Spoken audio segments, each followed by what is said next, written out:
Me llamo Egaste Storne, y a mis 71 años creí entender cómo funcionaba el mundo. Soy relojero, y he pasado mi vida entre diminutos engranajes y delicados resortes, aprendiendo que cada pieza, por pequeña que sea, cumple una función. Siempre creí que lo mismo aplicaba a la familia. La pasada Navidad conduje durante 12 horas en medio de una tormenta de nieve cegadora, con mis manos artríticas ardiendo a cada kilómetro, todo por la simple alegría de ver a mi única hija, Anaka. Pero cuando llegué a su puerta, a punto de llamar, escuché a mi yerno pronunciar las palabras que cambiarían todo. Ojalá su coche se averíe en el camino de regreso, dijo, seguido por la risa suave de mi hija. Eso haría que ejecutar el plan fuera mucho más limpio. Creían que hablaban de un viejo cansado. No sabían que hablaban con un relojero. Y un relojero sabe que por cada acción existe una reacción igual y precisa. Así que sonreí, llamé a la puerta y puse mi propio plan en marcha. Pero antes de contarte lo que pasó después, déjame saber en los comentarios desde donde escuchas mi historia. Y si alguna vez tuviste que demostrarle a alguien tu verdadero valor, dale like y suscríbete, porque esta es una historia que no querrás perderte. El viaje había sido largo. La 12ª hora se sentía igual que la primera, un dolor frío y persistente que comenzaba en mis nudillos y se extendía por mis brazos. La calefacción del viejo Lincoln luchaba una batalla perdida contra la ventisca de Virginia. Pero el motor seguía firme, con un ritmo constante, como el engranaje de escape de un reloj marcando el tiempo. El mundo afuera era un torbellino blanco, hipnótico y peligroso. Pero dentro de mí había propósito. En el asiento del copiloto, envuelta en una simple tela de muselina, descansaba una pequeña caja que había terminado la semana anterior. Estaba hecha de madera de cedro que había envejecido en mi taller durante 20 años, desde que mi Sarapina aún vivía. Las uniones estaban ensambladas a mano, tan precisas que no cabía una hoja de afeitar entre ellas. Olía a memoria y paciencia. Era un regalo para mi hija, Ana. Una pieza de mi alma tallada en madera. Esa caja, y la esperanza de verla sonreír, era lo único que hacía soportable el ardor en mis articulaciones. Cuando finalmente llegué a su largo y reluciente camino de entrada, la casa parecía una postal navideña, cálida, brillante e increíblemente perfecta. Apagué el motor. El silencio repentino amplificó el latido de mis manos y me permití una pequeña sonrisa cansada. Estaba allí. Lo había logrado. Tomé los regalos, sosteniendo la caja de cedro contra mi brazo, y caminé hacia la puerta principal. El frío era punzante, pero a través del gran ventanal veía el resplandor de la chimenea y la silueta del árbol de Navidad. Escuché risas desde dentro, un sonido cálido, acogedor, que prometía el fin de mi largo viaje. Me detuve en el porche, el aliento convirtiéndose en niebla, queriendo saborear ese instante antes de volver a ser simplemente papá. Fue un momento de paz, de ilusión. Y justo entonces, la ilusión se rompió. El sonido viajó claro a través del aire helado. Era la voz de Trevor, mi yerno. Normalmente tan pulida, ahora cargada de una ironía amarga que reconocí al instante. 12 horas de viaje, dijo. Sinceramente, ojalá su coche se rompa en el camino de regreso. Así ejecutar el plan sería mucho más limpio. Hubo un silencio. Un espacio donde mi hija pudo haberme defendido, decir cualquier cosa. Pero lo que vino fue un sonido que me rompió por dentro, una risa ligera, cristalina. Trevor, cállate, eso es horrible, dijo, pero su tono no tenía fuerza, solo una diversión vacía. Era el sonido de la complicidad. La caja de cedro en mi brazo se volvió tan pesada como un ataúd. El frío que había estado resistiendo durante 12 horas se abrió paso bajo mi abrigo, bajo mi piel, y se instaló en mis huesos. Por un momento, no pude respirar. El muelle principal en mi pecho, el que había latido confiablemente durante 71 años, se rompió. No deseaban solo una avería. Deseaban un final. Un final que haría su plan más limpio. No llamé a la puerta. Aún no. Retrocedí despacio, bajando del porche. Caminé de vuelta al coche, las botas crujiendo sobre la nieve recién caída. Abrí la puerta del conductor y la cerré con firmeza. El golpe resonó en la noche silenciosa. Luego, Componiendo mi rostro en una máscara de cansada alegría, regresé a la puerta y llamé. Se abrió de golpe, revelando la sonrisa ensayada de Ana. «Papá, lo lograste». «Estábamos tan preocupados», exclamó, abrazándome. Se sintió como abrazar a un maniquí elegantemente vestido. Trevor estaba detrás, con una mano en su hombro, el rostro de perfecta preocupación. «Gus, qué gusto verte, hombre. Hay una tormenta terrible allá afuera. El viejo Lincoln aún tiene pelea», dije, con una voz que fue, sinceramente, un milagro de control. Entré. La casa era impecable, decorada con ese gusto caro y minimalista que parece sacado de una revista. Hermosa, sí, pero sin recuerdos en las paredes, sin marcas de infancia, sin alma. Tras los saludos vacíos, comenzó el ritual incómodo de los regalos. Le entregué la caja de cedro a Ana. La giró entre sus manos, sus dedos perfectamente cuidados recorriendo las uniones. Por un instante vi algo real cruzar su rostro. Vi a la niña. Recordé a la pequeña que solía observarme durante horas en el taller, con los ojos llenos de asombro mientras daba vida a diminutas máquinas. «Es preciosa, papá». «Muy clásica», dijo, dándome un beso distraído en la mejilla antes de dejar la caja sobre una mesa atestada, junto a un elegante paquete blanco con un logo de diseñador. En segundos, mi regalo se perdió entre el desorden de la riqueza. Trevor la tomó, pesándola en la mano como si evaluara una fruta. «Buen trabajo, Gus. Deberías venderlas en Etsy. Quizás te ganes unos $, para tus noches de bingo». No respondí. No hacía falta. Sus palabras despertaron un recuerdo tan nítido que casi pude verlo en el aire. Sarapina, sentada en mi taller, el olor a serrín y barniz llenándolo todo. Ella tocó un reloj inacabado sobre mi mesa, sus diminutos engranajes expuestos como las costillas de una criatura mecánica. «El mundo se mueve con grandes engranajes ruidosos, Egastes», dijo con su voz suave, «pero está hecho de los pequeños y precisos que nadie ve. Ahí es donde vives tú, en el corazón de las cosas». Trevor miró una obra de precisión y amor, y solo vio un adorno para vender en un mercadillo. No podía ver el corazón de las cosas. Ni siquiera el de su esposa. La cena fue una tortura llena de preguntas disfrazadas de cortesía. «¿Cómo va la memoria, Gus? ¿Aún llevas bien las cuentas? El padre de mi socio acaba de tener una caída. Esas casas viejas pueden ser un problema serio». Cada frase era un ladrillo más en el muro de su caso. Y Ana solo movía la comida con el tenedor, cómplice silenciosa del asesinato de carácter de su propio padre. Después de la cena, llegó su regalo, una tableta cara, dentro de una caja blanca impecable. «No es solo una tableta, papá», dijo Ana con un entusiasmo forzado. «Trevor te lo explicará mejor». Él tomó el relevo encantado. «Ya está configurada con una aplicación para gestionar tu portafolio, Gus. De hecho, mi firma puede encargarse de todo por ti. Hemos revisado tus activos. La casa, los ahorros, sinceramente, están rindiendo mal, muy mal. Podemos optimizarlo todo, maximizar tu legado. Solo necesitamos que firmes la autorización. Piensa que te estamos quitando una carga de encima». Carga.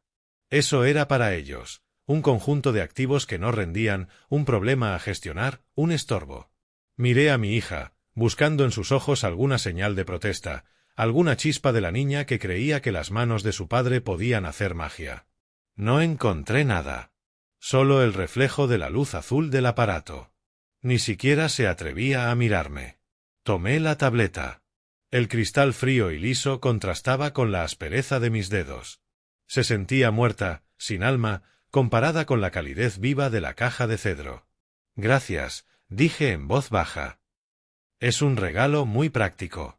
A la mañana siguiente me fui antes de que saliera el sol. Dejé aquella casa perfecta en silencio, igual que había llegado. Pero esta vez me llevé su regalo conmigo. La tableta descansaba en el asiento del copiloto, justo donde antes había estado la caja de cedro. La caja, mi alma tallada en madera, estaba ahora segura en el maletero. Una era un arma que ellos me habían dado por error. La otra, un arma que intentaron arrebatarme. Y ahora ambas volvían conmigo a casa. El viaje de regreso fue una meditación silenciosa de 12 horas. La ira de aquella Nochebuena se había enfriado, endureciéndose hasta volverse acero templado. Cuando por fin crucé la puerta de mi hogar, el olor familiar a cedro, libros viejos y aceite de máquina me envolvió como un abrazo cálido. Mi casa no era de revista. Era un testimonio.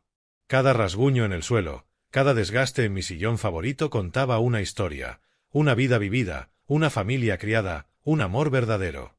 Era lo opuesto a la casa fría de mi hija. Durante un día entero no hice nada. Dejé que el silencio curara las heridas de sus palabras. Estaba herido, sí, pero bajo ese dolor empezaba a formarse una claridad gélida. No solo me habían insultado. Habían revelado su estrategia. Y para derrotar una estrategia, primero hay que comprenderla a fondo. Entonces recordé su regalo, la tableta. La desempaqué, el aparato lucía extraño en mis manos endurecidas por el taller. Era una herramienta de su mundo, no del mío. Pero una herramienta es una herramienta, y yo sé usarlas. Años atrás, Ana me había creado una cuenta de correo para emergencias. Por instinto, encendí la tableta y accedí a esa vieja dirección olvidada. Estaba llena de polvo digital, boletines viejos y correos basura. Hasta que lo vi, un mensaje de hacía 3 semanas. Remitente, Trevor Hall. Asunto, evaluación de la propiedad de Greensboro. Mi corazón comenzó a latir lento y pesado, como el compás firme de un reloj de péndulo. Abrí el correo. El mensaje era breve, frío, corporativo. Adjunto el informe preliminar del activo en 1420 Sterling Drive. Avísame cuando quieras proceder a la siguiente fase. El correo estaba dirigido a alguien de una empresa de tasaciones y en la lista de destinatarios estaba mi propia dirección, probablemente por error. Había pulsado responder a todos. Abrí el archivo adjunto. Un PDF aséptico. La primera página mostraba una foto de mi casa, tomada desde la calle. Desde ese ángulo, parecía pequeña e insignificante. Seguí leyendo. Cada habitación, su tamaño, el valor estimado del terreno, era un inventario de carnicero de toda mi vida. Llegué al anexo, contenido del taller. Se me detuvo la respiración. Allí estaban mis herramientas. Mi vida entera reducida a una lista con precios. Torno relojero antiguo, funcional pero obsoleto. Valor estimado, $50. 50. Ese torno era de mi padre. Aprendí el oficio con él. Aún podía sentir su mano guiando la mía. Colección de herramientas alemanas de precisión, uso moderado. Valor estimado, $75. Sarapina me las regaló en nuestro 10º aniversario, ahorrando durante meses. Cada una encajaba en mi mano como si hubiera sido hecha para mí. Cada línea era una nueva herida.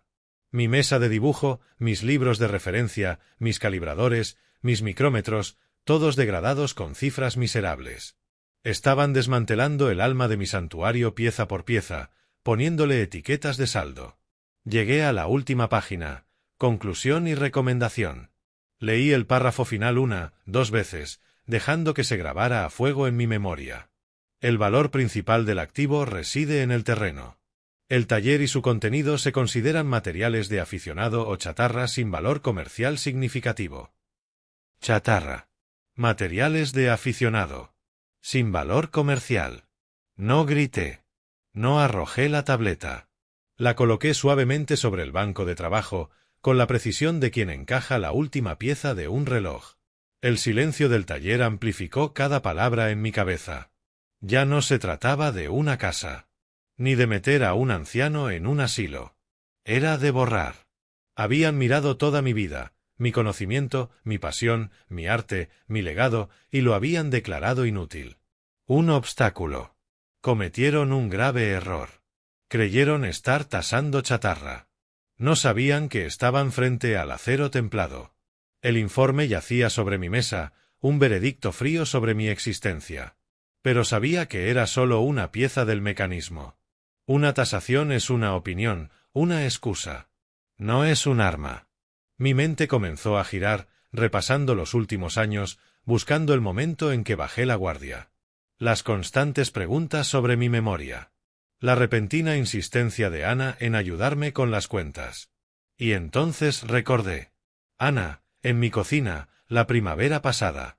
Un fajo de papeles en una carpeta color crema. Solo es una directiva médica, papá, dijo con voz tranquila. Y un poder sanitario, cosas normales por si alguna vez te pasa algo.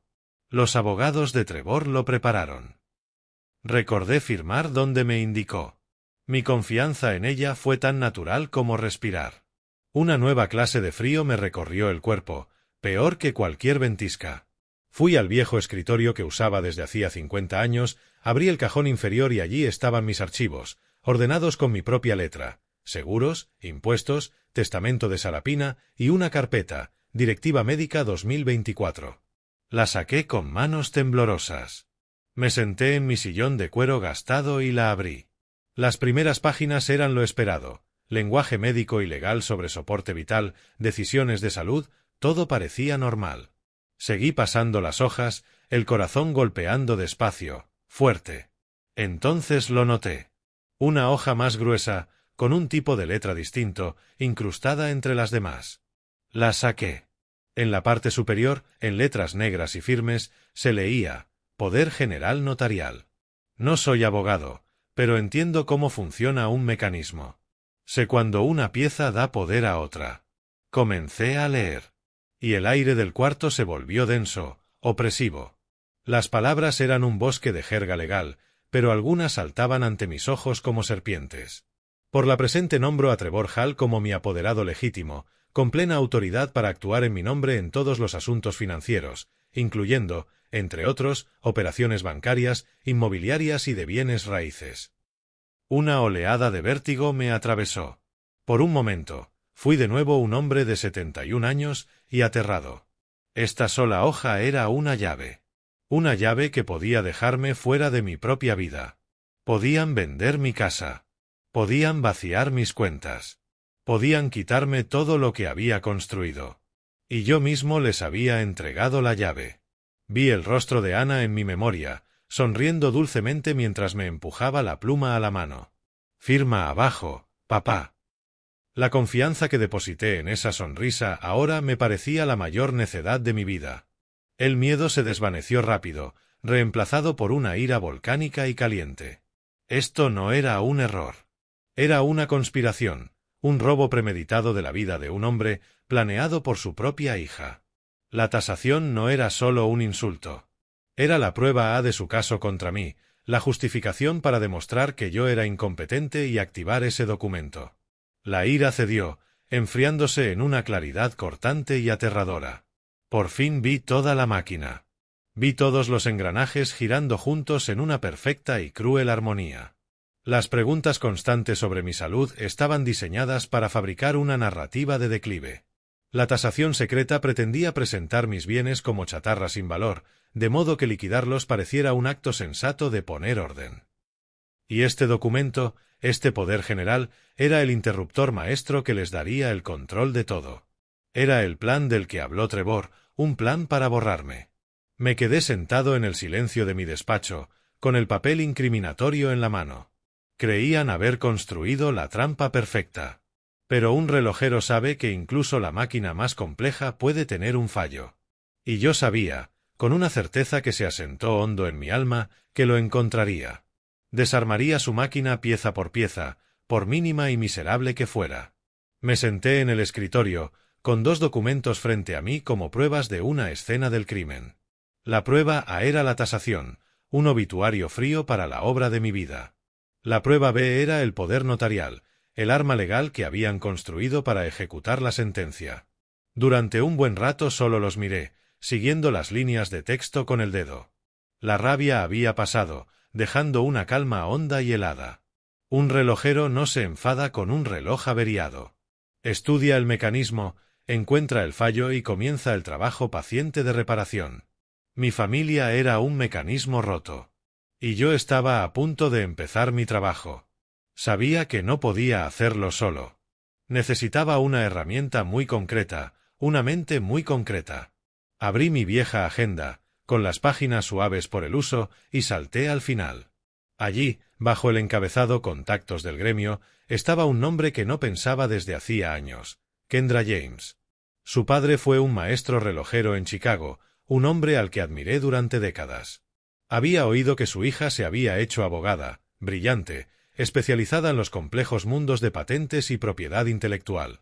Era una apuesta arriesgada, pero entendería el valor del legado de un artesano. Con pulso firme levanté el teléfono y marqué.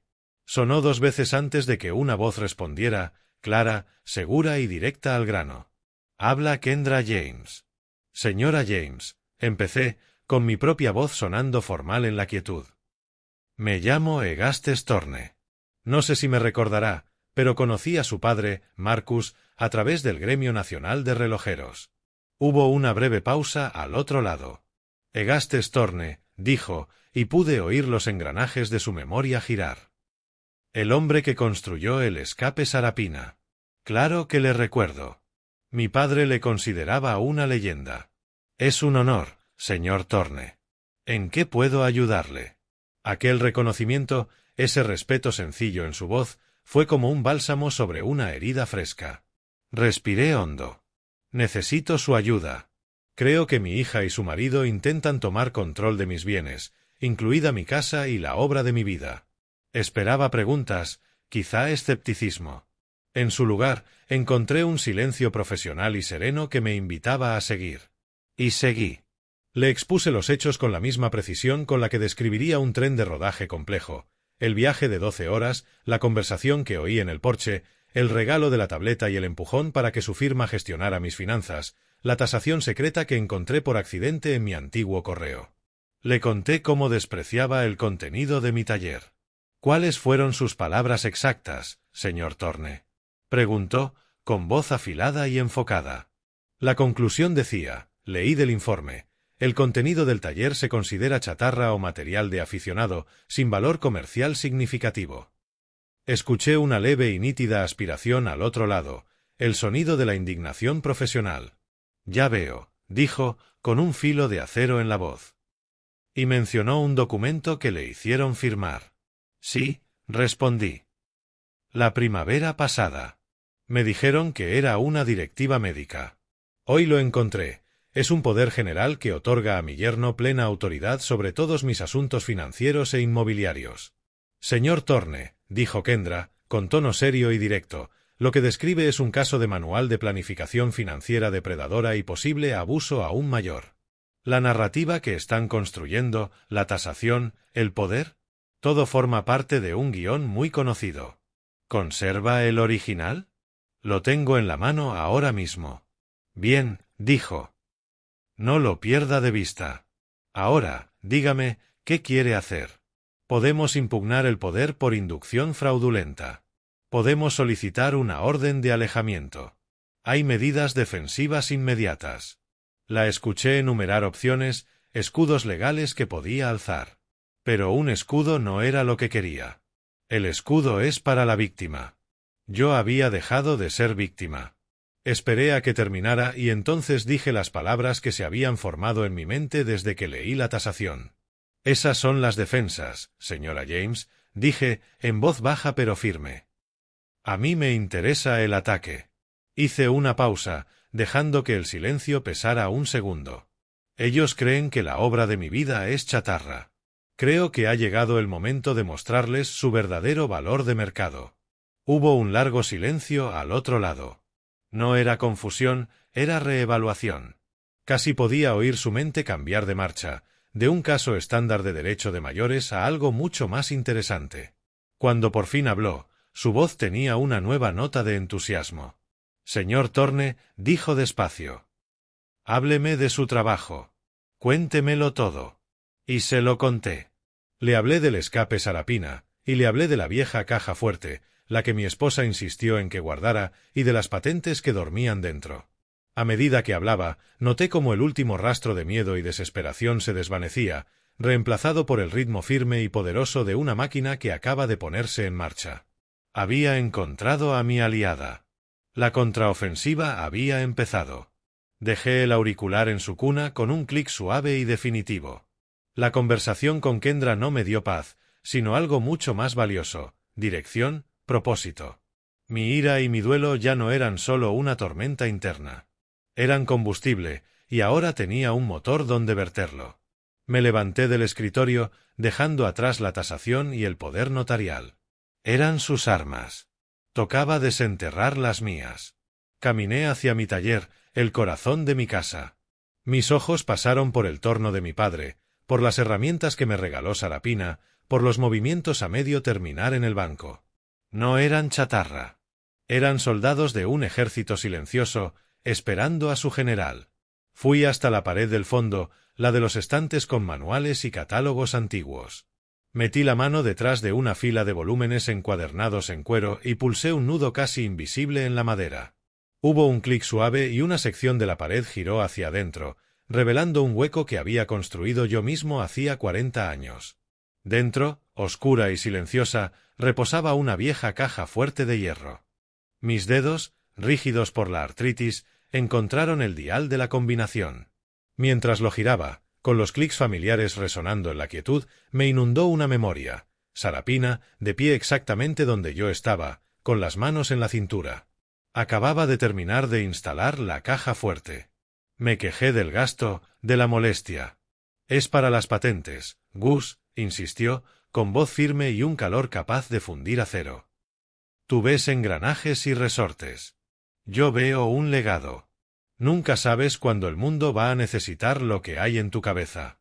Una buena idea necesita un lugar seguro para dormir». Entonces me pareció dramática. Ahora entendía que había sido profeta. Cayó el último disco. Tiré del pesado tirador y la puerta de hierro se abrió con un gemido, liberando el aroma de papel viejo y de 50 años de secretos. No había dinero, ni joyas. Había algo mucho más valioso. Alineados con esmero en la única repisa había 4 gruesos folios encuadernados en cuero, con los lomos grabados en pan de oro ya desvaído. Saqué uno. Pesaba, denso con el peso de las ideas. Lo llevé al banco y lo dejé bajo la luz intensa de la lámpara. Desaté la correa y lo abrí. Las páginas eran gruesas, casi como pergamino. En la primera, con una caligrafía precisa y hermosa, un título: El escape helicoidal Thorne, número de patente estadounidense 480015123. Y debajo, un plano técnico tan intrincado y bello que parecía una obra de arte. Mi obra de arte. Mis dedos, los mismos que ellos veían como viejos e inútiles, siguieron las líneas del diseño. Pasé de página. Y otra. Cada una era una patente distinta, una solución diferente a un problema de tiempo y movimiento que había resuelto en esta misma habitación décadas atrás: el escape Sarapina, un tren de engranajes autolubricado, un muelle real microbarril. Toda mi vida creativa estaba allí, encuadernada en cuero y sellada por la Oficina de Patentes y Marcas de los Estados Unidos. Una sonrisa lenta se dibujó en mi rostro. No de alegría, sino de revelación profunda. Mi hija y su marido habían tasado mi taller y no encontraron valor. Buscaban cosas que pudieran vender. Buscaban chatarra. Nunca pensaron en buscar tesoros. No comprendían que el verdadero valor de ese cuarto no estaba en las herramientas, sino en las ideas que esas herramientas habían dado a luz. Sarapina tenía razón. Mis ideas habían estado durmiendo. Iba a despertarlas. Una semana después, estaba en un mundo opuesto a mi taller. La oficina de Kendra James ocupaba el último piso de un edificio de vidrio en el centro de Greensboro. Líneas limpias, suelos de hormigón pulido, una eficiencia silenciosa y despiadada. Pero en la pared tras su escritorio había una fotografía enorme y deslumbrante del interior de un reloj de gran complicación. Un guiño a su herencia, una señal de que entendía mi mundo. Dejé los pesados folios de patentes sobre su mesa de cristal. El golpe sólido pareció anclar la estancia a otra realidad más antigua. Kendra, con un traje oscuro impecable, no los trató como papeles legales cualquiera. Abrió el primero con una reverencia que reconocí, la de un artesano ante una madera rara. Sus ojos, agudos e inteligentes, recorrieron los planos. Su expresión pasó del interés profesional a la fascinación genuina. Tras un largo silencio, alzó la mirada. Supe que había elegido bien. Mi padre tenía razón, dijo simplemente. Usted es una leyenda, señor Thorne. Estas no son solo patentes. Son obras maestras de ingeniería mecánica. Cerró el folio con cuidado. Y van a ser el corazón de nuestra estrategia. Pero primero debemos construir una fortaleza, porque su yerno está a punto de declarar la guerra. Se inclinó hacia adelante, puro negocio. Ahora hablemos de los dos frentes, defensa y ataque. La defensa va primero. Ese poder notarial es un arma cargada apuntando a su cabeza. El plan de Trevor es claro. Usará la tasación para sostener que sus bienes están mal gestionados. Usará sus preocupaciones fabricadas sobre su salud para pedir a un juez que le declare incapaz. Si lo consigue, activará el poder y tomará el control de todo antes de que podamos mover ficha. Las palabras quedaron flotando, frías y aterradoras. ¿Qué hacemos entonces?, pregunté. Kendra frunció el ceño. No darle un blanco. Desde mañana redacto la documentación para trasladar todos sus bienes actuales, casa, ahorros, todo, a un trust revocable. Es un escudo sencillo, pero complica que él embargue nada con rapidez. Sin embargo, la parte más importante de la defensa, señor Thorne, le corresponde a usted. Y es la más difícil. Espere. Tiene que interpretar el papel que ellos han escrito para usted, dijo, mirándome a los ojos. Trevor espera ver a un anciano confuso y en declive. Debe dárselo. Cuando él llame, sonará olvidadizo. Cuando Ana le pregunte por su salud, será vago y cansado. Deje que crean que su plan funciona perfecto. Deje que se confíen. Deje que se vuelvan arrogantes. Necesitamos que le subestimen hasta el último segundo. ¿Puede hacerlo? Recordé la risa de mi hija aquella noche helada de Navidad. Recordé la voz engreída de Trevor. Señora James, dije despacio, he sido artesano toda mi vida. Soy muy bueno en interpretar un papel y mantener el pulso firme. Una pequeña sonrisa satisfecha apareció en sus labios. Bien. Esa es la defensa. Ahora, lo interesante, el ataque. Su energía cambió el aire de la sala, chisporroteando con intensidad nueva. Golpeó con los dedos el montón de patentes. Este es nuestro cañón. Trevor cree que su obra es chatarra porque la mira con ojos de banquero. Él ve papel viejo. Yo veo el futuro. Este escape helicoidal, con su baja fricción y mínimo consumo, puede ser revolucionario para tecnología de drones. Este tren autolubricado, un posible antes y después en microrobótica médica. No son piezas de reloj, señor Thorne. Son soluciones a algunos de los problemas de ingeniería más complejos del siglo XXI. Se levantó y empezó a pasearse. Su mente iba tan rápido que casi podía verla. Esto es lo que ocurrirá. Haré indagaciones muy discretas y muy altas. Tengo contactos en grandes tecnológicas y contratistas de defensa. Empezaremos enviando acuerdos de confidencialidad y datos técnicos preliminares. Todo debe ser absolutamente silencioso. Trevor no puede oír ni un susurro. Encontraremos un comprador, una licencia, alguien que entienda el verdadero valor de estas páginas. No vamos a malvender su legado, señor Thorne. Vamos a iniciar una guerra de ofertas. Se detuvo y me miró, con los ojos ardiendo de inteligencia y determinación. Vinieron a robar una herencia pequeña y silenciosa. Vamos a construir un imperio que ni siquiera pueden comprender. Llevará tiempo. Requerirá paciencia. Pero le prometo algo. Cuando terminemos, no solo sabrán su nombre. Sabrán su verdadero valor de mercado. La primera llamada llegó una semana después de mi reunión con Kendra. Estaba en el taller, limpiando con cuidado un juego de herramientas antiguas, cuando sonó el teléfono, un chillido que cortó mi santuario. Vi el nombre de Trevor en el identificador. Respiré hondo, cerré los ojos un instante y me puse la máscara. Al contestar, mi voz era un poco trémula, un poco frágil. ¿Hola? Dije, como si el teléfono fuera un objeto raro y confuso. Gus, soy Trevor, su voz, pulida e impaciente. ¿Cómo vas?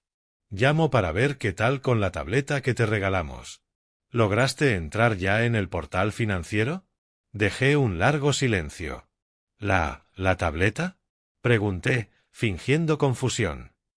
Ah, lo negro y brillante. Sí. Sí, Es muy plana. Escuché su suspiro, una mezcla de fastidio profundo y satisfacción. Sí, Gus, es plana. ¿La encendiste? ¿Viste la aplicación, la que usa mi firma? Hice un pequeño zumbido pensativo. ¿Sabe? Creo que la vi esta mañana. Estaba en la encimera de la cocina. Ana me dijo que no ponga sartenes calientes sobre el granito, que se agrieta. Así que vino de perlas para el bacon. Una tabla de cortar muy apañada. El silencio al otro lado fue exquisito. Podía escuchar los engranajes de su cabeza procesando lo que dije. Sopesaba lo absurdo de mis palabras contra su idea preconcebida de mí como un viejo senil. Ganó la idea que quería creer. ¿Una tabla de cortar? Repitió, plano. Bien, Gus. ¿Sabes qué? No te preocupes. Ya hablaremos. Tú descansa. Colgó sin despedirse. Dejé el auricular, con la mano perfectamente firme. El primer engranaje de mi propia máquina acababa de encajar. La siguiente llamada, unas semanas después, fue de Ana. Sabía que Trevor la había empujado a hacerlo. Su voz era vacilante, con una culpa que trataba de ocultar. Hola, papá. Solo llamaba para ver si te acordaste de pagar la luz. Trevor estaba preocupado. ¿La luz? Dije, dejando que mi voz se perdiera, como buscando un recuerdo lejano. Yo pensé que ustedes se encargaban ya. ¿Cómo están gestionando las cosas? Fue una sonda pequeña y calculada, una prueba para ver su reacción. Balbuceó un momento. No, papá. Las facturas las pagas tú. Nosotros solo ayudamos con la visión general. La visión general, repetí despacio. Claro. Eso me recuerda a una jornada de pesca en el 83. El cielo estaba tan grande ese día. La imagen más grande que hayas visto. Estábamos en el lago, mi amigo Joe y yo, y el motor de la barca murió. Nos quedamos varados horas, a la deriva. Joe entró en pánico, pero le dije, no arreglas un motor parado gritándole. Hay que entender cómo funciona. Hay que tener paciencia. Papá, dijo Ana, tensa, ¿qué tiene que ver eso con la luz? La factura. No estoy seguro. Creo que perdí el hilo, murmuré, dejando que la voz se apagara. Perdona, cariño. Hoy estoy un poco cansado. Cuando colgó, una tristeza honda me cubrió. Engañar a Trevor era una cosa, él era el enemigo.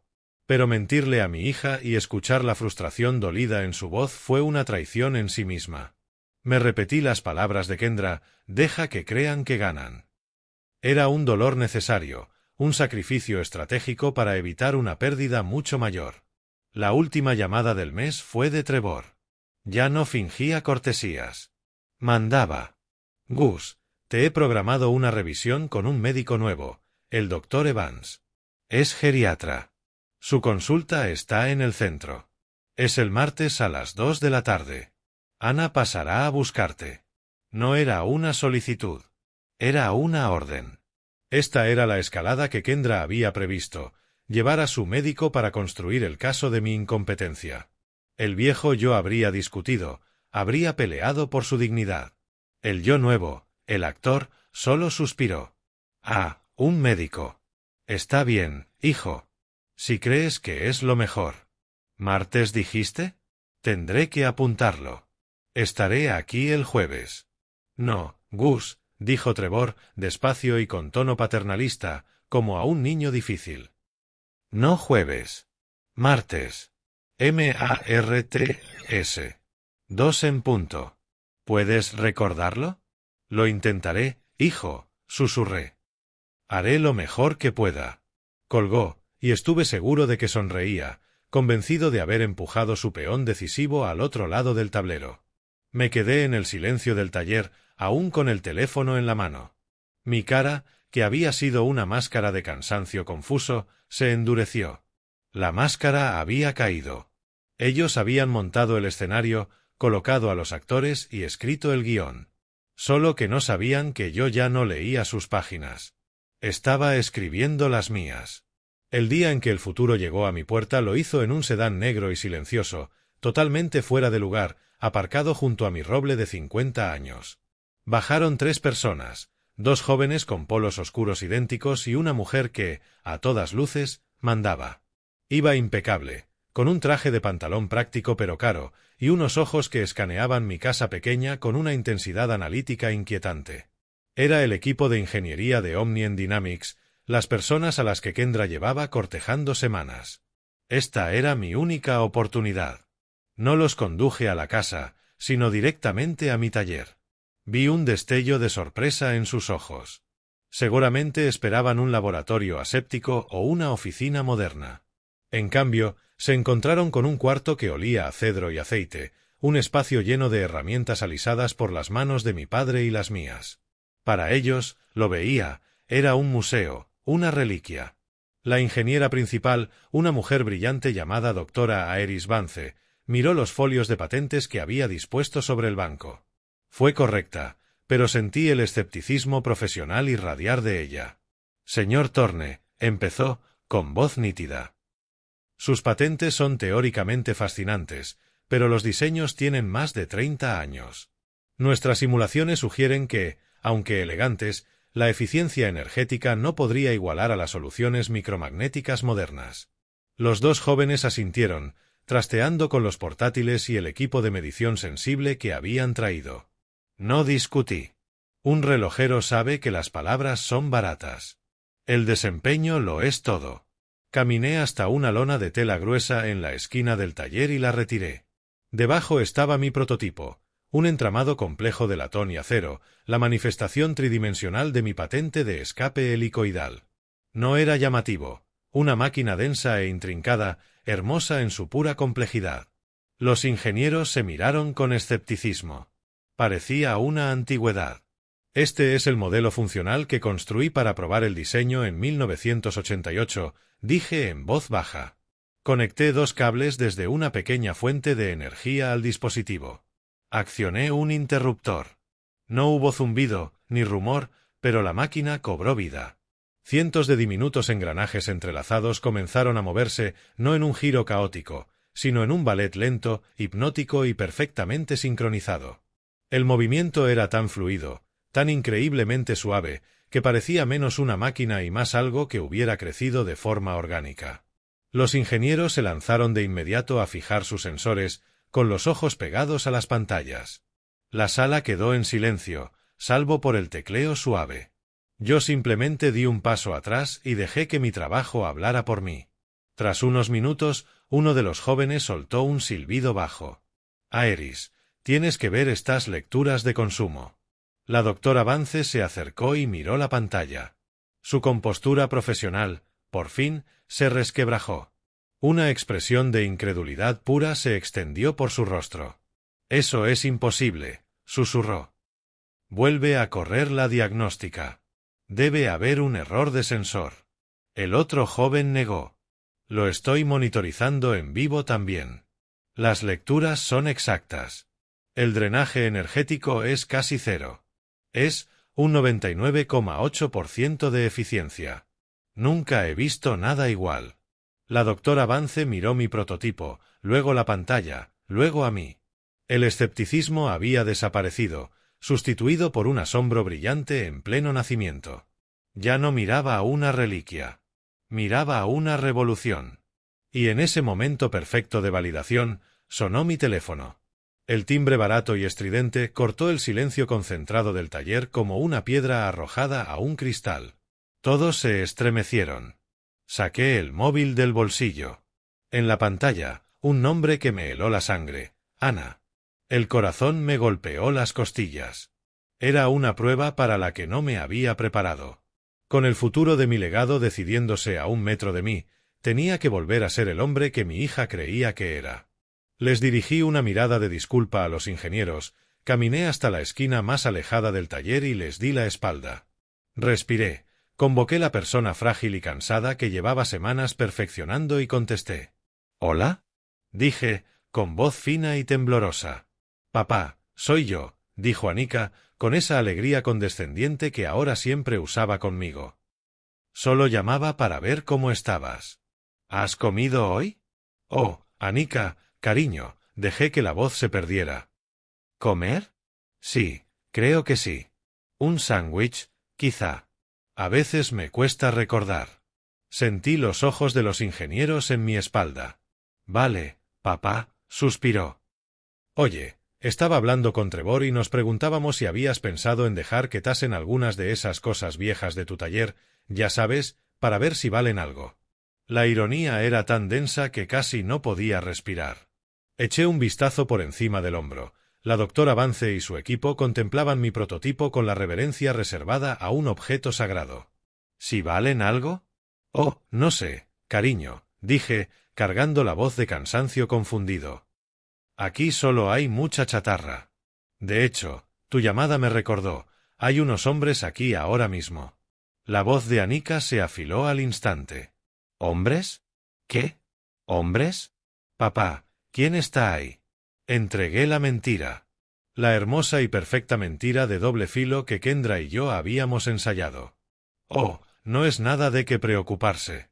Unos hombres de la residencia, la que tú y Trevor escogisteis. Solo están midiendo para ver cuánto de mis trastos viejos podrán llevarse. Hubo una pausa y, cuando habló, pude oír el alivio en su voz. Ah, bien. Perfecto, papá. Es muy responsable por tu parte. Lo intento, cariño, dije. Estoy muy cansado. Creo que necesito descansar. Colgamos. Me quedé un momento de espaldas a la sala, recomponiéndome. Había pasado la prueba. Me giré. La doctora Vance me miraba con una expresión extraña, indescifrable. Había escuchado claramente mi parte de la conversación. Señaló el prototipo que giraba en silencio. Señor Thorne, dijo, con un respeto completamente nuevo. Esa chatarra suya no es solo una patente. Es un cambio de paradigma, y Omnium Dynamics quiere ser la primera en invertir en ello. Las semanas siguientes a la visita del equipo fueron las más duras. Una prueba de paciencia pura, sin adulterar, se supone que un relojero la tiene en abundancia. Pero esto era distinto. No esperaba a que un engranaje asentara, esperaba a que una vida se reencauzara. Pasé los días en el taller, perdiéndome en la disciplina familiar y reconfortante de mi oficio. Reparé un regulador antiguo para la biblioteca local. Restauré un reloj de bolsillo que había pertenecido a un soldado de la Segunda Guerra Mundial. Trabajé y esperé, haciendo lo posible por no pensar en la tormenta que se acumulaba en el horizonte. La llamada llegó un martes por la tarde. Estaba a mitad del reensamblaje de un cronógrafo especialmente complejo. Mi foco estaba clavado en un tornillo minúsculo cuando sonó el teléfono. Vi el nombre de Kendra en la pantalla y, por primera vez en el día, me temblaron las manos. Respiré, limpié el aceite de mis dedos y contesté. Egastes, dijo sin preámbulos, Kendra no era de perder tiempo. En su voz había una emoción controlada, el sonido de un plan bien ejecutado llegando a puerto. Tengo noticias. La Junta de Omnium votó esta mañana. Fue unánime. Han aprobado la adquisición de la licencia exclusiva del portafolio de patentes Thorne. Cerré los ojos. El tornillito que sostenía con las pinzas cayó sin ruido sobre el banco. Ya veo, alcancé a decir, con mi voz sonando lejana. Han enviado la carta de oferta oficial, siguió, nítida. Está por escrito, firmada y blindada. Egastes, la cifra preliminar es considerable. Es un número que cambia vidas, más que suficiente para asegurar tu futuro, tu legado y cualquier cosa que puedas imaginar. Guardé silencio un largo momento, escuchando el tic-tac de media docena de relojes en el taller. Habían estado sonando antes de la llamada y seguirían sonando después. El dinero era abstracto, un número en una hoja. Pero el sonido de mi trabajo, el sonido de mi vida, eso era real. Nunca fue por el dinero, Kendra, dije despacio. Fue por el valor. Lo sé, respondió, y pude oír su sonrisa. Y por fin han entendido su valor. El siguiente paso es la firma formal, lo que significa que es hora de proceder con la segunda parte de nuestro plan. Tras colgar, no me moví. Me quedé junto al banco, dejando que el silencio me envolviera. Toda la tensión, la espera y la incertidumbre de las últimas semanas parecieron disolverse, dejando una paz honda que calaba los huesos. Tomé la foto enmarcada en plata que siempre tengo en la mesa. Sarapina, con una sonrisa y esa luz en los ojos que nunca me abandonó. Tracé su mejilla con el pulgar. Lo conseguimos, amor, susurré. Ahora lo ven. Por fin ven el valor. Devolví la foto a su sitio con mano firme. El alivio no era el final del viaje. Era el principio del acto final. La base estaba asentada. El cañón, cargado. Era hora de tender la trampa. Mi rostro, que se había ablandado con el recuerdo de mi esposa, volvió a endurecerse en una máscara de resolución fría e inquebrantable. Ahora, la función final. La siguiente jugada de su partida no llegó por teléfono, sino con golpes en mi puerta. El plan de Trevor había escalado. En mi porche, un hombre con traje gris, rostro cansado y un maletín de cuero pesado. Se presentó como el Dr. Finch, un geriatra que Trevor había contratado para realizar una evaluación de bienestar estándar. Sabía exactamente lo que era, no un médico enviado para curar, sino un inspector enviado para condenar. Era la herramienta con la que Trevor intentaría probar mi incompetencia. Kendra me había advertido que vendría. Lo invité a entrar, interpretando el papel de un anciano ligeramente confuso pero complaciente. Nos sentamos en la sala, llena de los fantasmas cómodos de mi vida con Sarapina. El Dr. Finch, sin embargo, no pareció ver nada de eso. Solo vio a un sujeto. Abrió el maletín y sacó una carpeta con pinza y varias tarjetas plastificadas. Comenzó la evaluación. Fue un proceso frío y clínico, una serie de preguntas y pruebas diseñadas para hurgar en los rincones oscuros de una mente envejecida en busca de debilidades. Señor Thorne, dijo, con voz monótona, voy a darle 5 palabras. Quiero que me las repita ahora y se las pediré de nuevo dentro de unos minutos. Las palabras son manzana, río, centavo, mesa, mono. Las repetí sin error.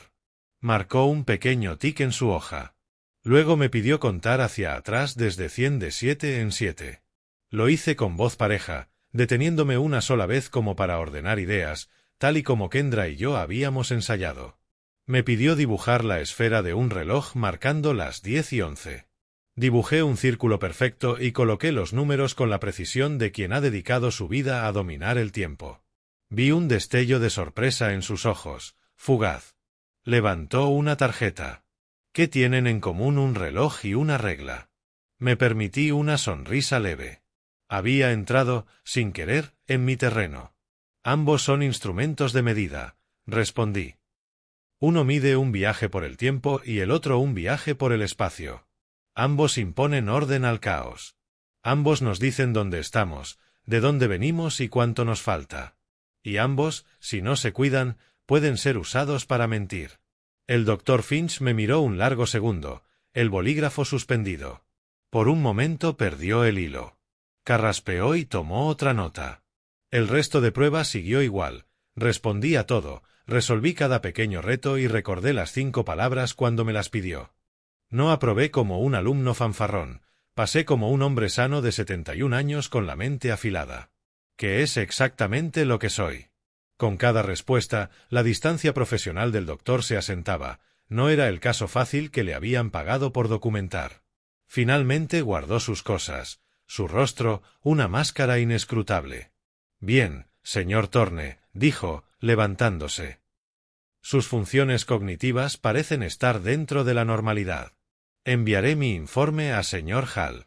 En cuanto se cerró la puerta, caminé hacia el teléfono. Ya estaba sonando.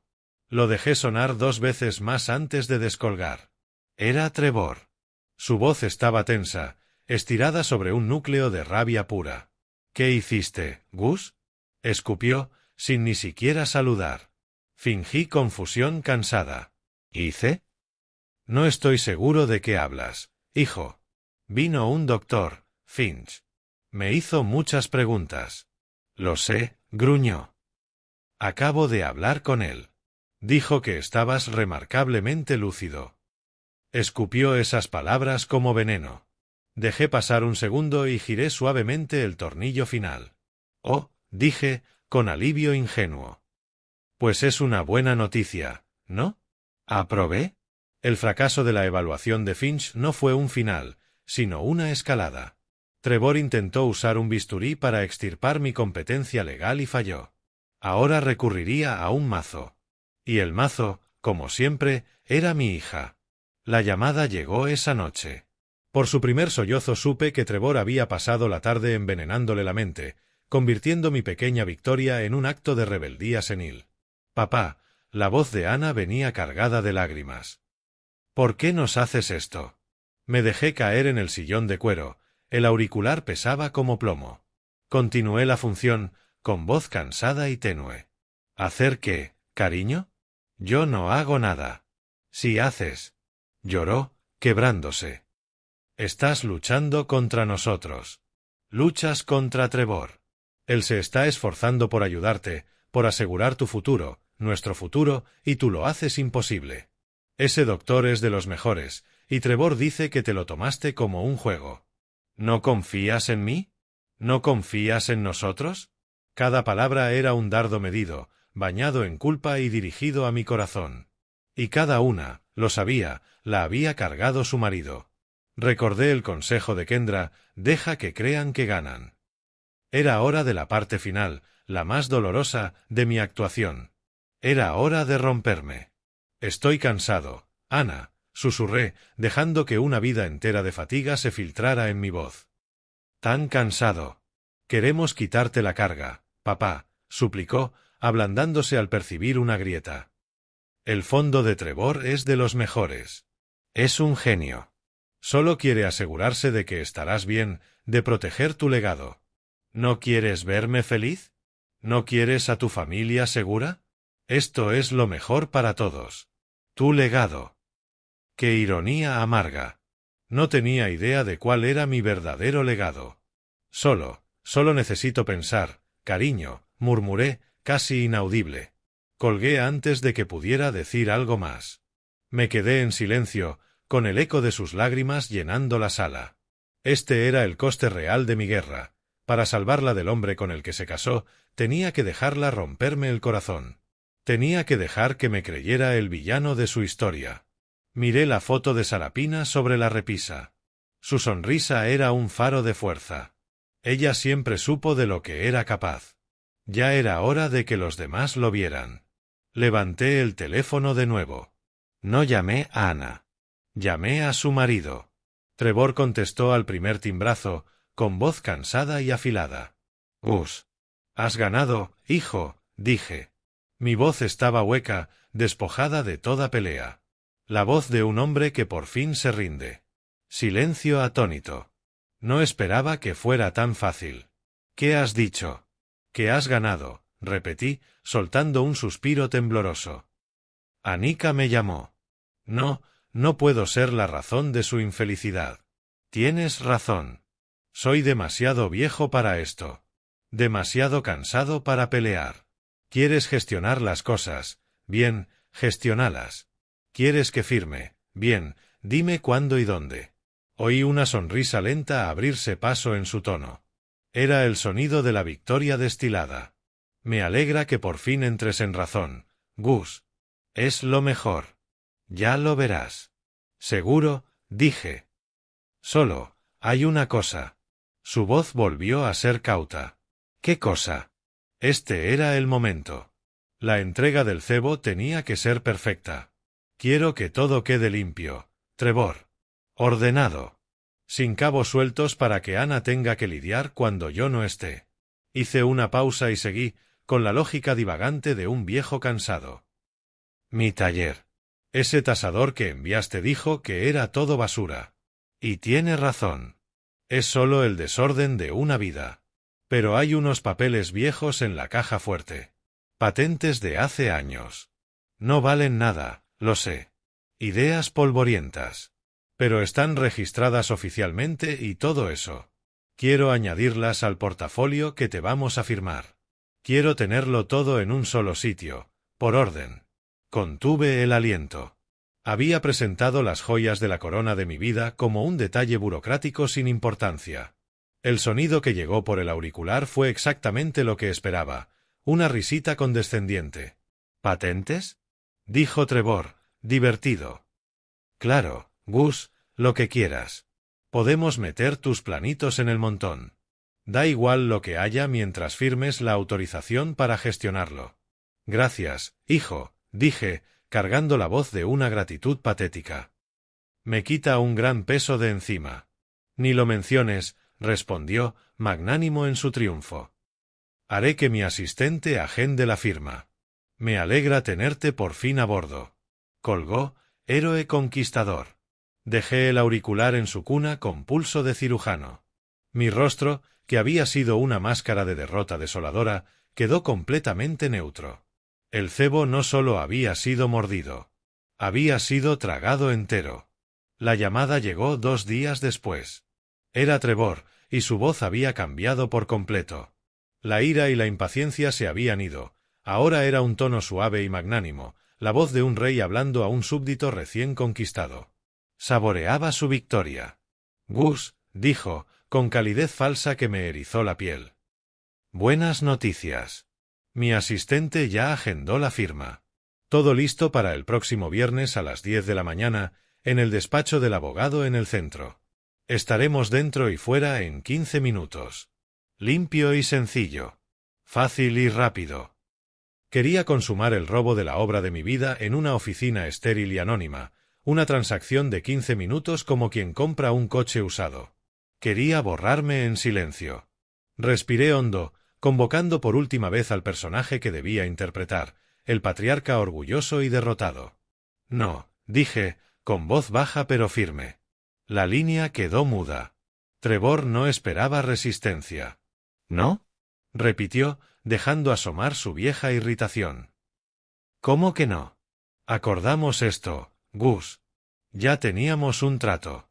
Acordé firmar los papeles, hijo, respondí, dejando entrar una tristeza cansada en mi voz. Y lo haré, pero no hay.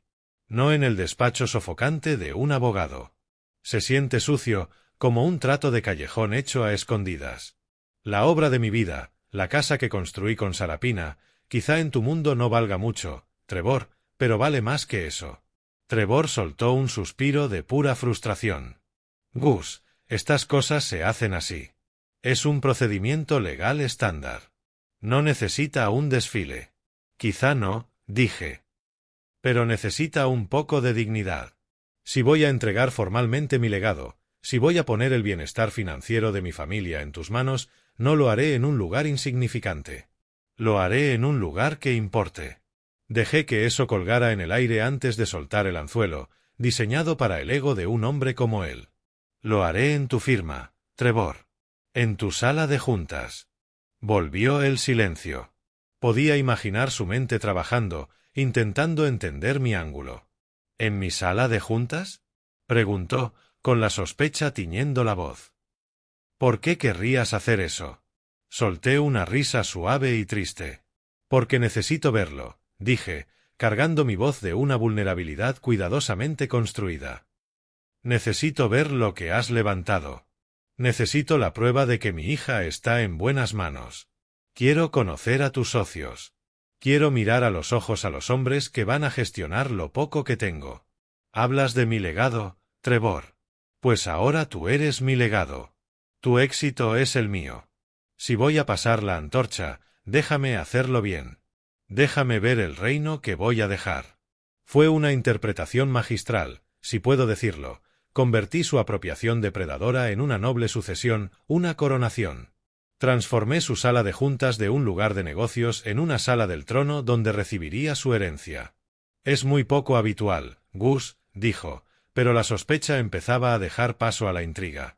Ya lo estaba imaginando. El anciano, humilde, entregándole formalmente la obra de su vida ante sus colegas admirados, un espectáculo público de su triunfo. Es lo último que te pediré, hijo, susurré, casi en un hilo de orgullo mal encaminado. Ana me rogó que confiara en ti. Lloró. Lo hago por ella, así que concédeme esta pequeña cortesía. Deja que un viejo sienta que deja su casa en orden. Déjame conservar la dignidad. Esa fue la llave final. La combinación de su ego y mi supuesta necesidad de ceremonia era irresistible. Vio a un anciano patético queriendo crear un momento de solemnidad para calmar su orgullo herido. Vio una petición inofensiva que haría su victoria aún más dulce. De acuerdo, Gus, cedió al fin, otra vez el rey magnánimo. Está bien. Si tanto te importa, ven a la sala de juntas. Haré que mi asistente me libere el viernes. A las 10 de la mañana. Gracias, Trevor, dije, con voz llena de gratitud. Me quitas un gran peso de encima. No hay de qué, respondió. Solo asegúrate de estar listo para firmar. Colgó. Dejé el auricular. La función había terminado. Mi rostro, máscara de resignación hace un instante, era ahora tan frío y duro como el acero de un muelle real. Él creía estar organizando una rendición. En realidad, acababa de aceptar asistir a su propia ejecución y me había permitido elegir la hora, el lugar y el público.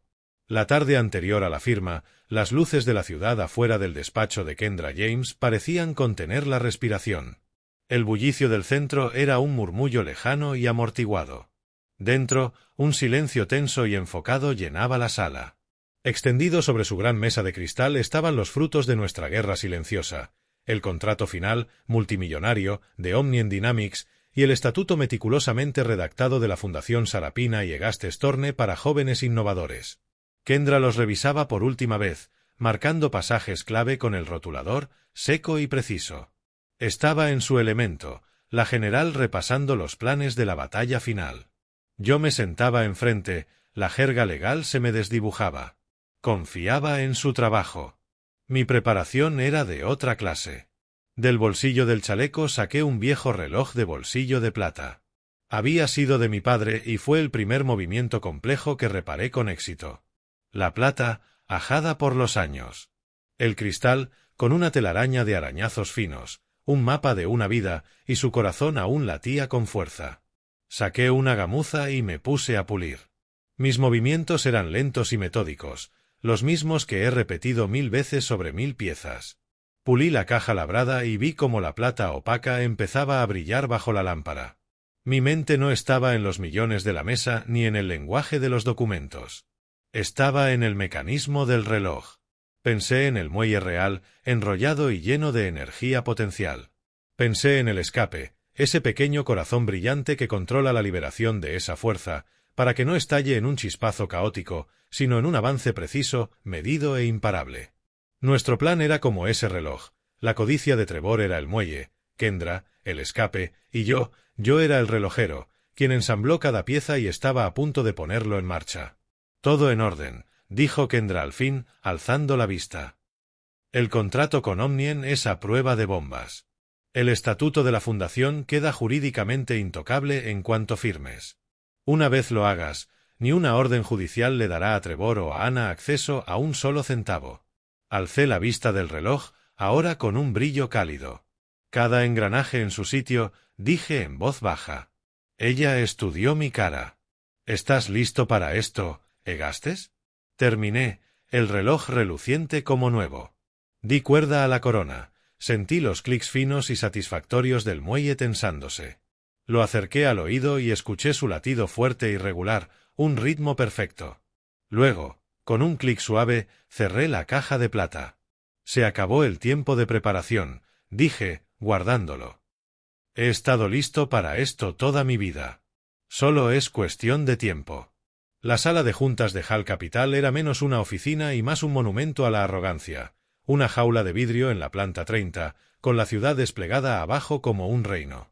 Una mesa larga, oscura e imposiblemente pulida reflejaba el cielo gris. En la pared del fondo, una pieza de arte abstracto hecha de metal retorcido parecía un choque de coches congelado en el tiempo. Este era el mundo de Trevor, superficies, no sustancia. Mi abogada, Kendra James, y yo nos sentamos a un lado de la mesa, con nuestros expedientes ordenados en una pila discreta. Éramos una isla de propósito tranquilo en un océano de victoria engreída. Trevor ocupaba la cabecera, un rey en su trono, flanqueado por dos socios, versiones más jóvenes y delgadas de él, con el mismo traje caro y la misma sonrisa depredadora. Me miraban con condescendencia educada, como se mira una reliquia familiar justo antes de venderla como chatarra. Veían a un viejo derrotado, el último trámite, el paso aburrido final de una adquisición rentable.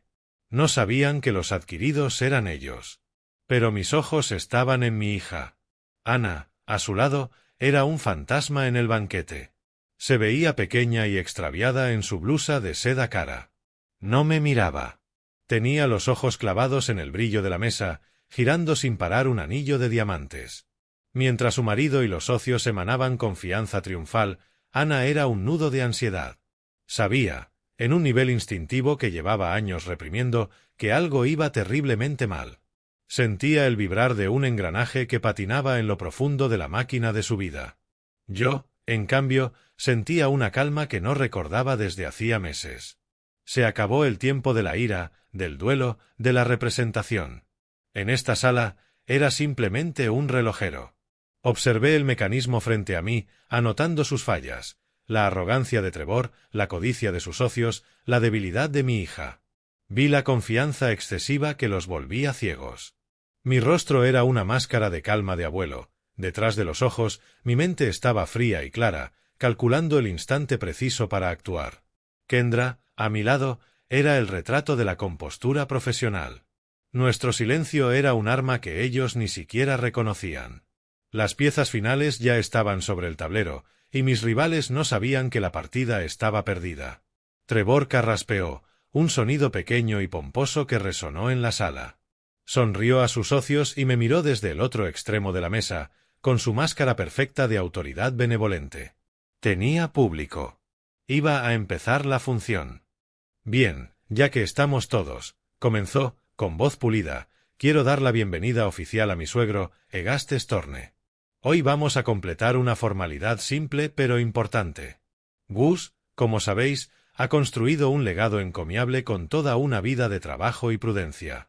Y ahora, en su merecida jubilación, ha tomado la sabia decisión de pasarnos la antorcha, permitiéndonos en Hall Capital gestionar y optimizar sus activos profesionalmente, garantizando que su legado no solo esté seguro, sino que crezca para las generaciones por venir. Hablaba de mí como si ya fuera un fantasma, una nota a pie de página en su brillante historia. Sus socios asentían, aburridos pero satisfechos. Ya habían visto este show, el especial de Trevor Hall, convertir una toma hostil en un acto de caridad. Desbloquearemos el valor oculto de su cartera inmobiliaria, continuó, y reasignaremos sus ahorros tradicionales y de bajo rendimiento a algunos de nuestros fondos más agresivos y de alto rendimiento.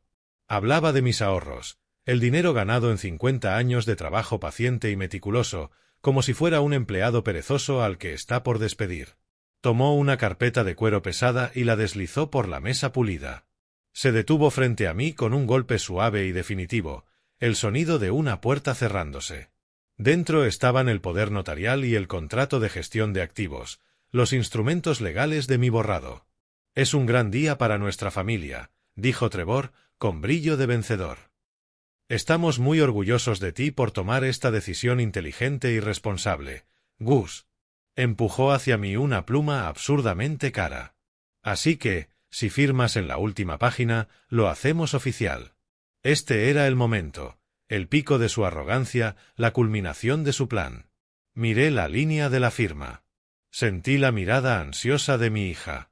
Sentí la impaciencia engreída de Trevor. Tomé la pluma, y entonces una voz nueva cortó el aire, serena, clara y perfectamente sincronizada. Disculpen, Trevor, dijo Kendra James. La sonrisa de Trevor vaciló. No estaba acostumbrado a que lo interrumpieran, y menos en el clímax de su número. Sí, señora James, dijo, con sequedad. Como ve, estamos en mitad de una firma. Lo entiendo, respondió Kendra, cortés pero inamovible. Pero antes de que el señor Torne firme, hay un pequeño detalle de intendencia que debemos resolver. Un activo final que ha de incluirse formalmente en la cartera antes de transferir la gestión. Trevor soltó un suspiro molesto. Miró a sus socios, como diciendo, ¿pueden creer estas manías de anciano? Señorita James, cualquier detalle menor podemos manejarlo luego. Es parte del patrimonio. Me temo que no, dijo Kendra, sin perder un ápice de autoridad. Mi cliente fue muy específico, como recordará por su llamada, no quería cabos sueltos. Lo miró directo, sin pestañear. Tenemos que añadir formalmente sus patentes al listado de activos. Trevor se rió, una carcajada corta y desdeñosa. ¿Las patentes? ¿Quiere decir sus planitos viejos? Ya le dije que está bien. Metemos la carpeta en la caja y listo. Es sentimentalismo. No afecta a los acuerdos financieros. Hizo un gesto despectivo. Ahora, Gus, si firmas... Me temo que sí afecta, dijo Kendra, aún en calma, pero con un filo que hizo a todos enderezarse un poco. Porque, verás, Trevor, ese sentimentalismo ya no es un activo pasivo. Es activo. Y ha sido objeto de una adquisición reciente. Una ola de silencio confundido recorrió la sala. Trevor miró a Kendra, incapaz de procesar. Sus socios se intercambiaron miradas. La realidad cuidadosamente construida de su victoria empezaba a resquebrajarse. ¿Una adquisición? Repitió, incrédulo. ¿Adquisición de qué? ¿De una caja de resortes y engranajes viejos? ¿Quién adquiriría eso? Kendra no respondió. Me miró y asintió apenas. Era mi señal. Mi yerno es un hombre ocupado, dije, con voz clara. Quizás sea mejor que hable la parte adquirente. Kendra sonrió levemente. De acuerdo, dijo. Trevor, con tu permiso. El director ejecutivo de la compañía está esperando en conferencia para cerrar el acuerdo. Trevor estaba acorralado. Delante de sus socios no podía negarse, lo haría parecer débil, como si temiera lo que pudiera decirse. Su arrogancia, su motor, se convirtió en las rejas de su propia jaula. Bien, soltó, con un gesto hacia la gran pantalla. No perdamos más tiempo con tonterías. Ponedlos. Kendra pulsó una tecla. El logo de HAL Capital se desvaneció, sustituido por dos rostros en otra sala de juntas, más luminosa. Reconocí de inmediato a la doctora Aeris Vance.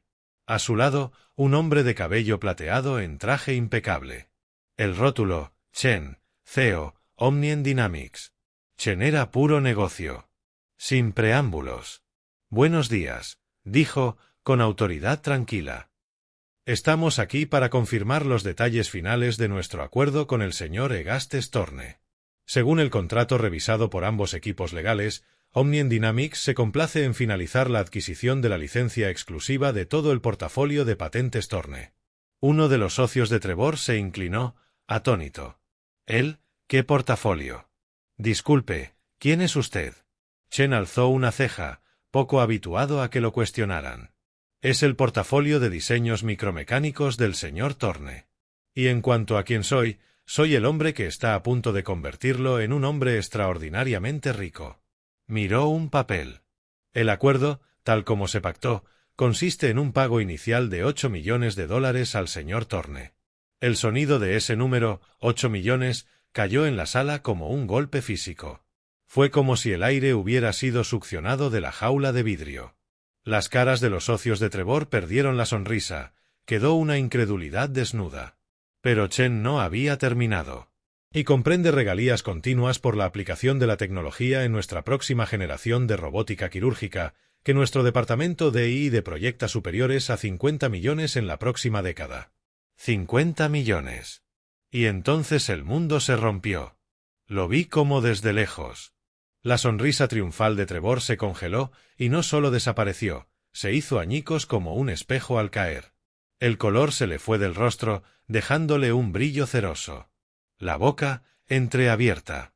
Los ojos, que me habían mirado con tanta lástima y condescendencia, ahora estaban abiertos de par en par con un horror tan profundo que rozaba lo cómico. Miró de la pantalla a Kendra y a mí, su mente era incapaz de procesar la realidad. Aquello que llamó chatarra sentimental, esos planitos, valían más que su empresa entera. Sus socios ya no lo miraban con admiración. Se miraban entre ellos, pánico y furia. Los cálculos les corrían detrás de los ojos.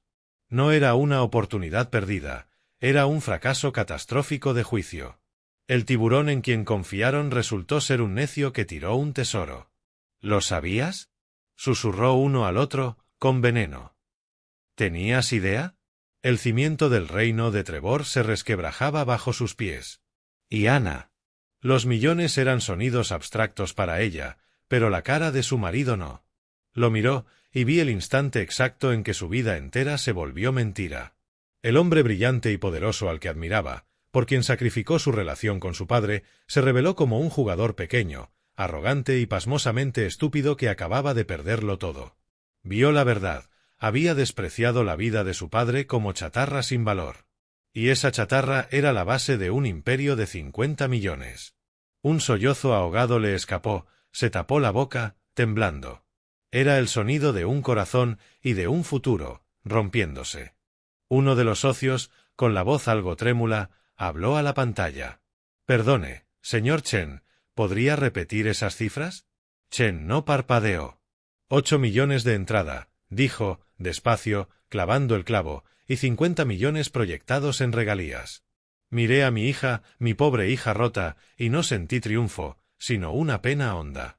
Miré a Trevor, tan destruido que ni podía hablar. No había venido por venganza. Buscaba una corrección de rumbo, y la hermosa, minuciosa y terrible máquina de la verdad ahora funcionaba a la perfección. En ese silencio aturdido, Kendra hizo el movimiento final. Mientras Trevor miraba la pantalla sin ver y sus socios cuchicheaban frenéticos, ella sacó otro documento de su maletín. No estaba encuadernado en cuero corporativo, sino en una cubierta azul oscuro, simple y elegante. Lo colocó frente a mí con un sonido suave y definitivo que cortó el caos. Cayó justo encima del inútil contrato de gestión de activos de Trevor. Miré la portada. En letras doradas leí: Fundación Sarapina y Egaste Storne para jóvenes innovadores. Era lo más hermoso que había visto. Aparté el contrato de Trevor con el dorso de la mano, desechándolo como la basura que era. Del bolsillo interior saqué mi propia pluma, una estilográfica antigua de plumín dorado que me regaló Sarapina en mi 30º cumpleaños. La descapuché, lento y deliberado. El rasgar de la pluma sobre la línea de la firma fue el único sonido de la sala. Era el sonido de una nueva realidad escribiéndose. El sonido de un legado recuperado y redirigido. Firmé mi nombre y, con ese gesto, aseguré 50 años de pasado y 100 de futuro. Puse la tapa y dejé la pluma junto a mi firma. Luego me puse de pie. Ya no era un invitado en su sala de juntas. Era la autoridad. Recorrí con la mirada la mesa pulida hasta mi hija y el hombre con quien se casó. Mi voz no fue alta ni airada, tampoco triunfal. Fue la voz calma y clara de un relojero enunciando un hecho mecánico. La fundación es ahora la única beneficiaria del contrato con Omnien y de todo mi patrimonio. Con efecto inmediato, dije. Su misión es otorgar becas y capital semilla a jóvenes estudiantes sin recursos en ingeniería, robótica y artes mecánicas. Hice una pausa, dejando que calara. Miré a Ana, la cara surcada de lágrimas, y miré a Trevor, vacío, y añadí el golpe final. Existe una cláusula muy específica, no negociable, en el estatuto. Una cláusula que mi esposa habría exigido. Establece que ningún familiar, por sangre o matrimonio, presente o pasado, podrá ser jamás beneficiario, miembro del consejo ni empleado de la fundación. A perpetuidad. Eso fue todo. El último engranaje encajando. La sección final, irreversible.